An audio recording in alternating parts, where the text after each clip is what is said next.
આજરોજ ગુજરાતમાં પ્રથમ વખત બનનારી હિન્દી ફિલ્મ નંબર 1 બાદશાહનું રાજકોટમાં રેસકોર્સ ગ્રાઉન્ડ ખાતે શુભ મુહૂર્ત કરાયું હતું અને નંબર 1 બાદશાહ ફિલ્મમાં ગુજરાતી ફિલ્મ અભિનેત્રી મોના પટેલ અને અભિનેતા જયેશ ઠાકોર મુખ્ય ભૂમિકામાં જોવા મળશે। તો આ ફિલ્મના મુહૂર્તમાં સિટી ન્યૂઝના એક્ઝિક્યુટિવ એડિટર નીતિનભાઈ નથવાણી તેમજ મેયર રક્ષાબેન બોડિયા ખાસ ઉપસ્થિત રહી અને ફિલ્મનું મુહૂર્ત કર્યું હતું અને ફિલ્મના સૌ કોઈ મેમ્બરોને ફિલ્મની સફળતા માટે ખૂબ શુભકામનાઓ પાઠવી હતી। આ રીતે ગુજરાતમાં જ સંપૂર્ણપણે તૈયાર થતી ફિલ્મ બાદશાહ નંબર 1 પહેલી હિન્દી ફિલ્મ બની રહેશે।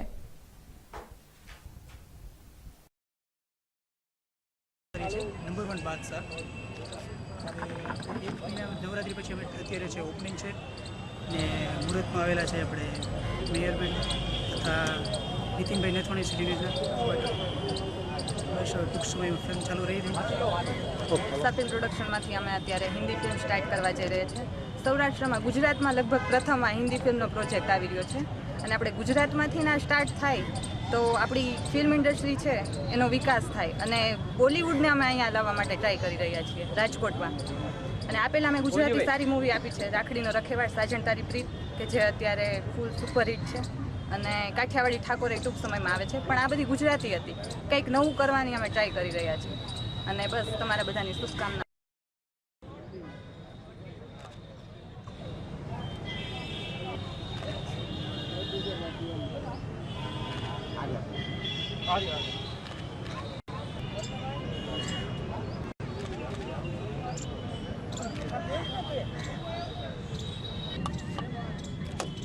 श्री गणेशाय नमः।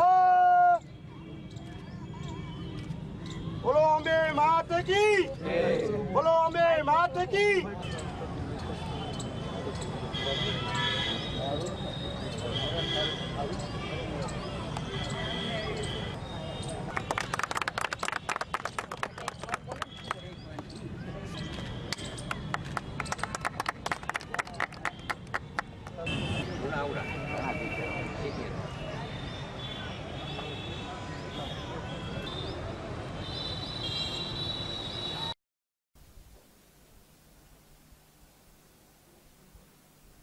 વાત કરીએ મોરબીની તો મોરબીના સામાકાંઠા વિસ્તારમાં આવેલ શોભેશ્વર રોડ અત્યંત બિસ્માર હાલતમાં છે।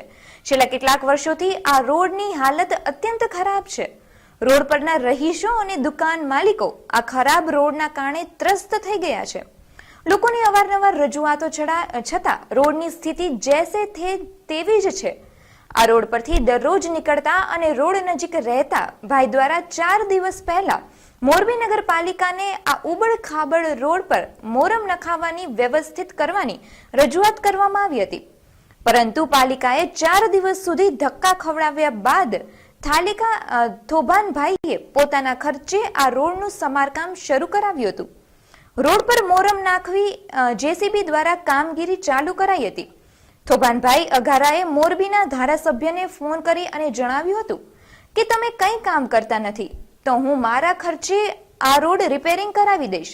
આવો ફોન આવતા જ ધારાસભ્યએ પાલિકાના પ્રમુખ અને ચીફ ઓફિસરને ત્યાં તાત્કાલિક મોકલતા પાલિકા પ્રમુખ લાજવાને બદલે ગાજ્યા હતા અને આ રોડનું કામ પોતે શરૂ કરાવ્યાનું જણાવ્યું હતું। થોડી વારમાં જ સ્થાનિકો મોટી સંખ્યામાં ભેગા થઈ અને હોબાળો મચાવ્યો હતો પરંતુ થોડી વાર બાદ સમગ્ર મામલો થાળે પડ્યો હતો।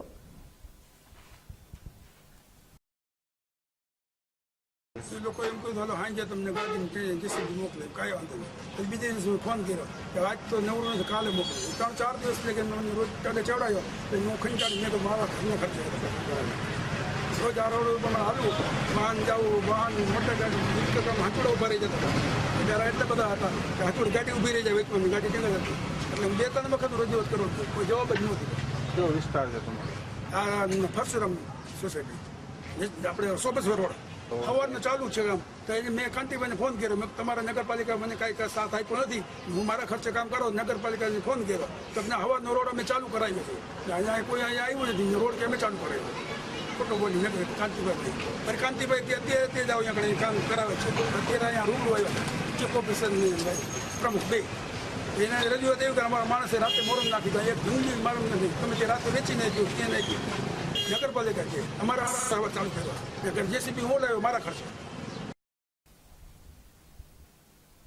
માતા આદિશક્તિને ભજવાના નવલા નોરતાનો પ્રારંભ થતા જ ચોમેર ભક્તિમય વાતાવરણ પ્રસરી ગયું છે અને એમાં પણ રાત્રે તો નાની બાળાઓ ચણિયાચોલીમાં એટલી સુંદર લાગતી હોય છે કે જાણે માતાનું સાક્ષાત સ્વરૂપ હોય.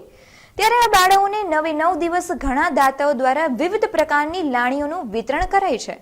ત્યારે રાજકોટના પંચનાથ યુવા ગ્રુપ અને દાતાઓના સહયોગથી પંચનાથ ગરબી ચોક ખાતે રાજકોટમાં ચાલતી 51 પ્રાચીન ગરબી મંડળની 1111 બાળાઓ માટે છેલ્લા 13 વર્ષની માફક આ વર્ષે પણ મહાપ્રસાદનું સુંદર આયોજન કરાયું હતું, જેમાં નાની બાળાઓ પ્રસાદ લેતી જોવા મળી હતી અને માતાના રૂપ સમિયા નાની બાળાઓને પ્રસાદ ગ્રહણ કરતી નિહાળી સૌ કાર્યકર્તાઓએ ધન્યતા અનુભવી હતી.